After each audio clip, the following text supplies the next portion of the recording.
What's up, everyone? Welcome back to the Young Electrician Podcast. My name is Ruben Young, aka the Young Electrician. In this podcast, we like to see electricians grow, not just in the workplace, but also in their personal lives. We believe your work life and your personal life should complement each other and not compete. With that said, today's episode is going to be on the atomic habit for studying, and I am going to share a breakdown for studying that kind of comes from James Clear's book, Atomic Habit. If any of you guys have listened to podcasts or enough YouTube videos, you guys have probably heard of the Atomic Habit. I think he has a really great breakdown for studying or getting yourself to do something you need to do that you really don't want to do. So I'm going to take his 4-step process and I'm going to share that in regards to us studying for either the C10 exam or the journeyman exam, and hopefully it gives you guys a clear direction for what to do and make studying a little bit easier for you guys. I know that this is going to help you guys out, and if anybody takes these steps, you are going to have a way better time at studying, getting yourself to study, and studying more effectively. So with that said, let's hop right in. Alright, let me know if this sounds familiar. Here's the scenario. You tell yourself, I am going to study after work every day this week. Monday comes, you don't study. Tuesday comes, you don't study. Friday comes, you haven't studied all week. Now a month passes by and you're telling yourself the same thing. I got to pick myself up and I got to study. And you never do it. Or maybe you tell yourself, I'm going to study this weekend. I'm going to sit down for 4 hours every weekend and I'm just going to hit the books. And you never do it. Or maybe you're one of those people who sit down and you're like, okay, I'm going to do it. And you get a good 2-3 hours of studying it and you knock it out the park. And then you don't sit down to study for another month. And either you can't get yourself to sit down at all and study, or you can't get yourself to study consistently. What I'm going to share with you today on the atomic habit for studying, I'm going to give you guys a clear guide.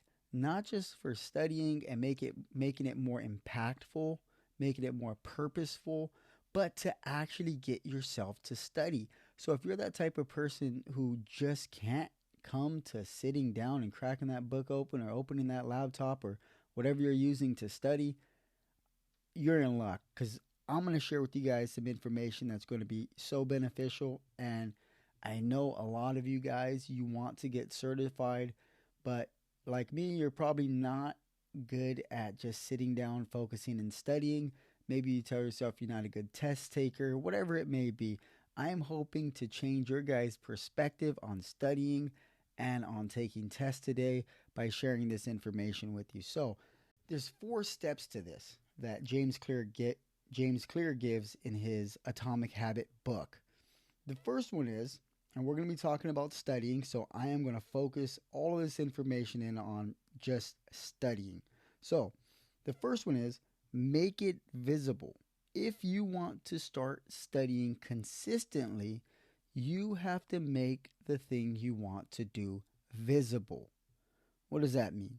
So, if I'm going to study, or I should say when I was studying for the journeyman exam, I would study at my dining room table. So, I had a computer program that was, questions for the journeyman exam, some prep questions on the computer. I had some physical material. I had my notebooks, my highlighters, my pens, and, the NEC. I left them on my dining room table. Why? This was before I read the book too, so it was very interesting getting into the book and seeing, wow, I kind of do some of these things already, and then taking what he shared and adding it to the arsenal of what I was already doing just to improve on, my knowledge and how I study. So what I did was I put my material on the dining room table. It's just me and my wife, no kids, no roommates, no family, nothing. So I know nobody's going to touch it. I knew that if the days that I come home and my study material isn't visible, it's not out there for me to see, I'm going to forget to study. Or I'm going to play dumb and just not study. So it has to be visible. If you're going to, study on your lunch break, or you're going to go to a coffee shop after work or something like that, or before work, you load your backpack up or whatever you're going to take with your material in it, put it by your boots, put it by your lunch bag, whatever it may be. The first step is you need to make it visible. Because if I don't know where my material is, and if I don't remember to take the stuff that I'm studying, then guess what? I'm not going to get to studying. It's going to be another one of those days where I say, oh, I forgot my material. Oh, I can't find the things I was supposed to be studying. I'll just start tomorrow. I'll just start next week. So you have to make it visible. It's very easy. So just think of different ways that you can try to make it visible for yourself. Two, make it attractive. And this is one that I really liked. And I actually learned this quite a while ago because I don't like studying. I don't like sitting down and going through material or doing something boring like this. So, one of the things James Clear talks about in his book when it comes to building habits that benefit you is you have to make the thing you want to do or need to do, you have to make it satisfying. So, in the book, he shares a story about this guy. I think he was like an engineer or an engineer student, something like that. He's a smart guy. And he loved binge watching Netflix, right? A lot of us do. But he was out of shape. He knew it wasn't good for his health, and he knew he needed to exercise. He even had one of those elliptical bikes in his apartment, but he wouldn't ride it. So, this guy, being a smart dude, he actually rigged his elliptical bike up to his TV so that the only way he could binge watch Netflix is if his bike was going a certain speed. And as soon as it went under that speed, his TV would turn off. So this is what James Clear in his book calls habit stacking. This is when you stack two habits together. One, a habit of something you like binge watching Netflix, and two, a habit of something you need to do, like exercising. So this guy, a lot smarter than most of us probably, and he rigged his thing up so he could do the thing he wants to do and the thing he needs to do. For me, I started this early on. I love drinking coffee, so I'm an avid coffee drinker. I would go to a local caffeine shack, maybe Starbucks or some local hip coffee shop that sells good coffee, has a good atmosphere. And I used to love I loved going to those coffee shops that gave you porcelain mugs. I don't know if you guys are into this, but this is my thing. I love sitting there with whatever my drink for the day is in a porcelain mug, drinking it, and just chilling. And I don't mind studying when I'm doing that. So what I would do is whatever day I was going to study after work or on the weekends, and this was before I was married, I would go to a coffee shop and I would sit there and get my coffee. I'd have my study material because I'm making it easy for myself. I have it in a backpack and I'll sit down and I could study because I got the thing I want, my delicious coffee, porcelain mug, chilling in a nice atmosphere, and I got my study material. And I could sit there for hours and just study. So yeah, this is called habit stacking. And you got to learn, if you can, stack the thing you need to do with the thing you want to do. It makes studying so much more easier. Maybe you like listening to music, or maybe you like studying with other people and calling somebody up and hanging out with them after work or on the weekend if they're doing the same thing or studying for a different exam where you guys could just chill. I know there are people who enjoy getting their work done or studying if somebody else is there with them. They don't even have to be doing the same thing. They don't have to be talking. They just really enjoy being in an environment where they can see that other people are working. Anyway, maybe I'm like that too, and that's why I went to those coffee shops. I'm not sure. But whatever it is, whatever thing you enjoy doing, try to find a way to couple that with what you need to do and stack those habits. All right. So first one was make it visible. Second one is make it attractive. And third, make it easy. I feel like this is one of those pitfalls that really got me a lot of the time because I would come home, I'd have my laptop in a backpack or laptop case in some closet somewhere. I'll have my NEC on top of a bookshelf somewhere. I'm not that tall either, so I couldn't see it, on top of there. And I'd have my physical material just sitting under a pile of papers on my desk or dining room table, wherever I was studying at the time. And it wasn't easy. I would have to go and find all of these items just to study. So, what I would me making it visible, like we did in step one, made it really easy for me to study. Because if I have to go and look for all of these things around my house, I'm gonna get tired. I'm gonna get frustrated. I already don't want to study. So if it's not easy, I'm not gonna do it. I'm gonna make an excuse up, and I'm just gonna go on with my evening and not study again. Another thing I notice is, if when you get home, you have to walk your dog, you have to cook dinner, you have to go to the gym, you have to spend time with your spouse, whatever it is, making studying easy for yourself is planning these things out. Plan out what you're eating that night, plan out when you're going to cook. Get these things out of the way. Plan for walking your dog.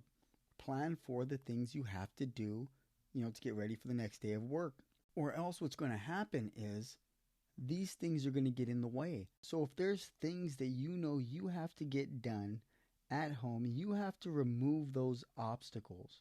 I remember times coming home, sitting down 15 minutes into my studying, and my wife says, "Hey, remember you said we're going to go to the gym?"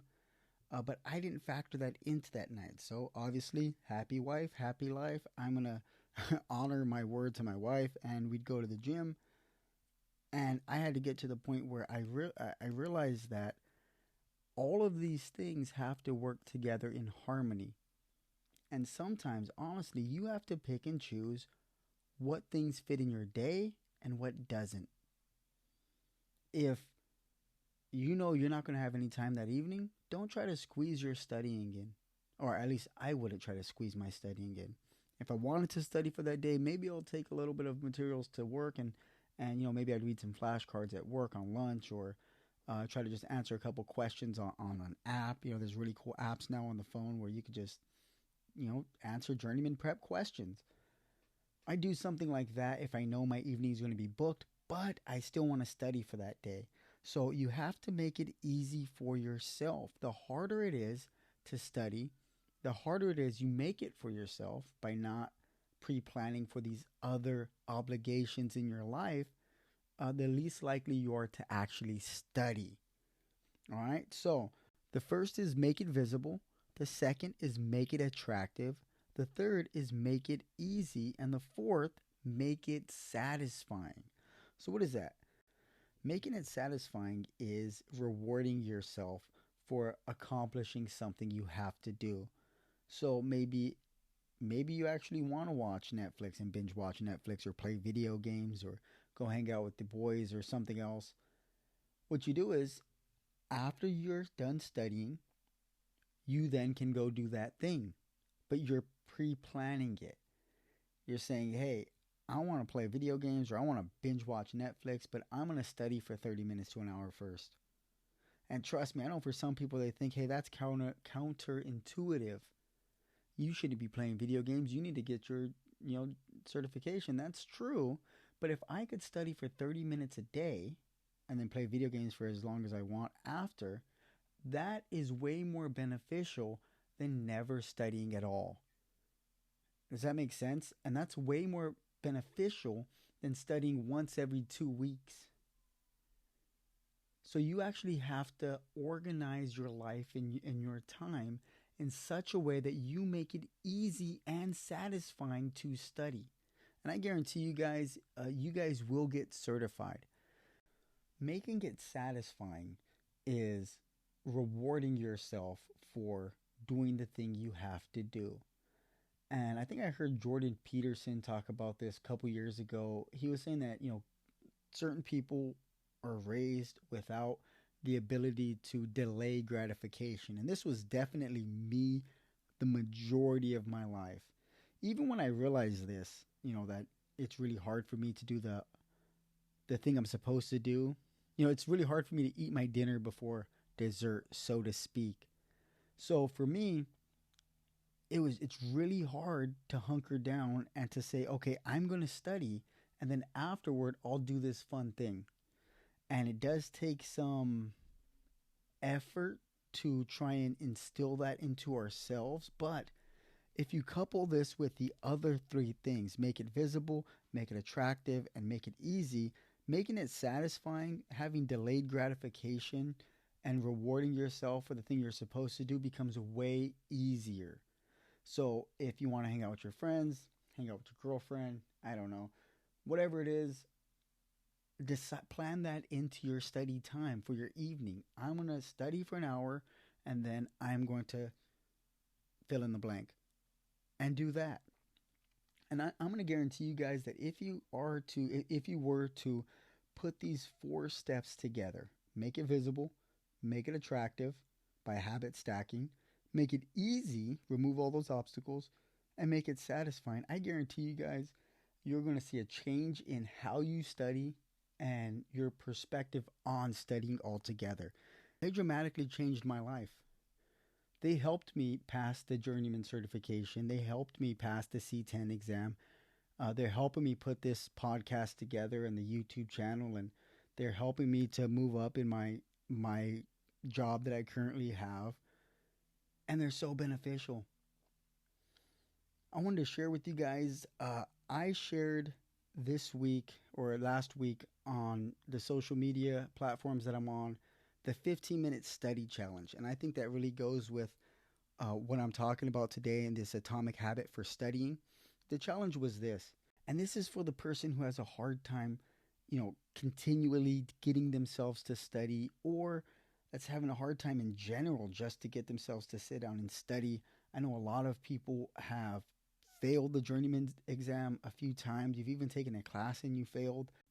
I put this together because I want you guys to experience how easy it could be to study with the right technique. So I want you guys to put these four steps together that I shared with you today on this podcast. But also, I want to encourage you who are not studying at all, who are not studying consistently, to take the 15-minute study challenge. And that means for 15 minutes a day, for 15 days, you are going to study. But what you're going to do is you're going to do two things. You're going to decide ahead of time. One, what are you going to study for that day? You have to decide that beforehand. Is it a chapter in your book? Is it motor controls? Is it voltage drop? Is it pipe fill, conduit fill, grounding and bonding? Whatever it is, you have to decide ahead of time, what am I going to study? That's one pitfall you're moving out of the way. Two, what time, when am I going to study? Is it the morning before work? Is it lunch? Is it after work? Is it nighttime? When is it? Because if you could decide only these two things, and this comes from the Atomic Habit book, if you could decide these two things ahead of time, what are you going to study? That's a pitfall you're moving out the way. I can't tell you how many times I have not studied because I overthought it before I sat down at the table and I was like, I don't even know what I'm going to study. And not knowing when I'm going to study, because the whole day will pass by and you're never going to decide to study. Time isn't going to just make itself available and open itself up and say, here, study now. You have to decide what time you're going to study. I guarantee if you decide these two things ahead of time and you take this challenge, you're going to see an astronomical advancement in your studying, because you're going to change your perspective. Right now, a lot of us have a bad experience with studying. Growing up and going to school, I didn't pay attention in school. I had other things going on in my life. I had real issues going on in my life when I was junior high, high school. So I couldn't pay attention to studying and doing a good job in school, doing homework and stuff like that. So I wasn't really raised with those good study habits and good experiences. All I know is I couldn't pay attention. I failed a bunch of tests. I wasn't good at studying. I wasn't good at test taking. But I've learned those things could be changed. Learning the things that I have learned over the course of my adult life, studying isn't hard anymore. Getting myself to study isn't hard anymore. Of course, none of us wants to study, but with the right methods and the right techniques, and then experiencing how beneficial our studying time could be by actually passing an exam. Because, as many of you know, I failed the exam the first time because I wasn't applying these things. I wasn't really pre planning what I was going to do. I didn't know what to actually study. And, and it showed. I failed the exam. So, with that said, hey, have a good one, guys. I will catch you on the next one. Peace.